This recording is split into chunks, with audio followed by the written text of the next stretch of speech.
নমস্কার, আমার নাম ডক্টর সন্দীপন বিশ্বাস। আমি অ্যাটাচড এই মুহূর্তে টেকনো ইন্ডিয়া ডামা হসপিটালের সাথে। আমি একজন জয়েন্ট রিপ্লেসমেন্ট সার্জন। আমার ফোকাস হচ্ছে নি রিপ্লেসমেন্ট লাস্ট এক বছরে অ্যাটলিস্ট আমরা 150+ নি রিপ্লেসমেন্ট শুধু আমার টিম করেছে। এই মুহূর্তে আমরা রোবোটিক নি রিপ্লেসমেন্টের উপরেও জোর দিচ্ছি। কয়েকটা কোশ্চেন যেগুলো পেশেন্টরা নর্মালি জিজ্ঞেস করে থাকে, আজকে আমরা সেইগুলোর উত্তর দেওয়ার জন্য এখানে জড়ো হয়েছি।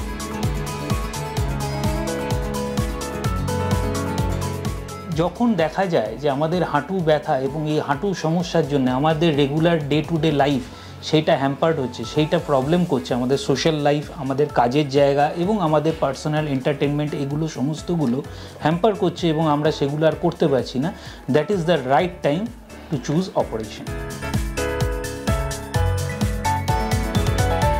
রিসেন্ট যে আমাদের ডেভেলপমেন্ট হয়েছে নি রিপ্লেসমেন্টের ব্যাপারে, সেখানে আমাদের অনেক বেটার কোয়ালিটি অফ ইমপ্ল্যান্ট পাওয়া যায়। ইন্ডিয়ান নি স্পেসিফিক বেশ কিছু ইমপ্ল্যান্ট আছে এবং আমরা আরও প্রিসিশন এবং অ্যাকিউরেসির দিকে যাওয়ার জন্য আমরা এই মুহূর্তে রোবোটিক টিকেয়ারও করি।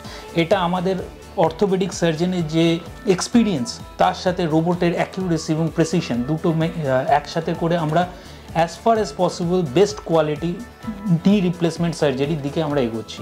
শুধু তাই নয়, এটার জন্য আমাদের সফট টিস্যু রিলিজ অনেক কম করতে হয়, বোন কাট যেগুলো নিতে হয় অনেক কম বোন কাট নিতে হয়, অনেক বেশি আমরা বোন প্রিজার্ভ করতে পারি, অনেক বেশি সফট টিস্যু প্রিজার্ভ করতে পারি। তার জন্য পেশেন্ট তাড়াতাড়ি ভালো হয়ে যায় এবং পোস্ট অপারেটিভ যে পেইন সেটারও অনেক কম থাকে।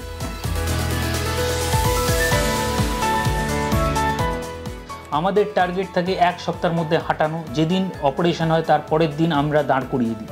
এক সপ্তাহের মধ্যে আমাদের হাঁটানো শুরু হয়ে যায়, 2 সপ্তাহের মধ্যে আমরা সিঁড়ি দিয়ে ওঠানামা শুরু করে দিই। 1 মাসের মধ্যে নর্মাল হাঁটা চলা এবং 1.5 মাসের মধ্যে নর্মাল সিঁড়ি দিয়ে ওঠানামা, এগুলো পুরোপুরি allow.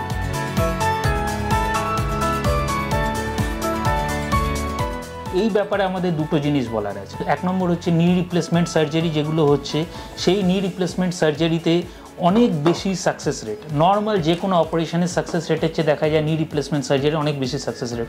It is around 98% right now. 1 থেকে 2% যেটা, সেটা mainly because of infection.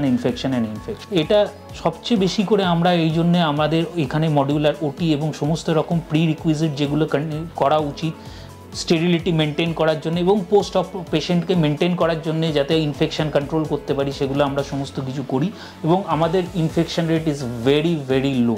Second জিনিস হচ্ছে, আমরা যেহেতু রোবোটিক টিকেয়ারের দিকে এগোচ্ছি, সেই জন্য রোবোটিক টিকেয়ারের জন্য আমাদের খুব কম পেশেন্টের সফট টিস্যু এক্সপোজার করতে হয়, যার জন্য ব্যথা ট্যাথাও কম হয় এবং আমরা নেক্সট দিনই পেশেন্টকে দাঁড় করিয়ে দিতে পারি।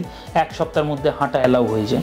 অন্যান্য অপারেশনে যেরকম অনেক দিন বেড রেস্ট, অনেক দিনের প্রবলেম, এটা কিন্তু একেবারেই সেরকম নয়। এই অপারেশন যখনই আমরা করব তার কিছু দিনের মধ্যে সঙ্গে সঙ্গে আমরা এক্সারসাইজ শুরু করে দিই।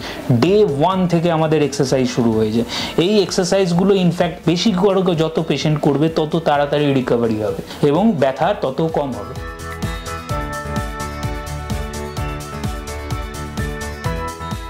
নর্মাল টিকেয়ার আমরা 20 থেকে 25 বছর মিনিমাম এক্সপেক্ট করতে পারি চলার জন্য, আনটিল অ্যান্ড আনলেস কোনো কমপ্লিকেশন হতে পারে। কমপ্লিকেশন কী হতে পারে? কেউ যদি পড়ে যায়, কারোর যদি চোট লাগে, কারোর যদি ভেঙে যায়, বোন লুজ হয়ে যায়, সেগুলো হতেই পারে, কিন্তু তার রেটও অনেক কম। 20 to 25 ইয়ার সার্ভাইভাল মানে হচ্ছে অলমোস্ট একটা পেশেন্টের লাইফ লং চলে যায়। কিছু কিছু কমপ্লিকেশন রেট রয়েছে, লং টাইম কমপ্লিকেশন, যেগুলো আমি অলরেডি মেনশন করলাম, কিন্তু সেগুলো অনেক কম। এরকম নয়, সেগুলো খুব কমনলি পাওয়া যায়। যদি এরকম কমপ্লিকেশন কারোর ক্ষেত্রে হয়ও, তাহলেও আমাদের কাছে অপশান থাকে রিভিশন টিকেয়ারের, এবং একদমই এটা ভাবার কোনো দরকার নেই যে রিভিশন টিকেয়ারের রেজাল্ট খারাপ। রিভিশন টিকেয়ারের রেজাল্টও নর্মাল টিকেয়ারের মতোও হতে পারে।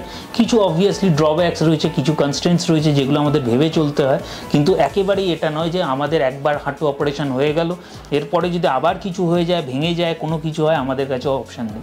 একেবারেই এটা ভাবনা চিন্তাটা ভুল।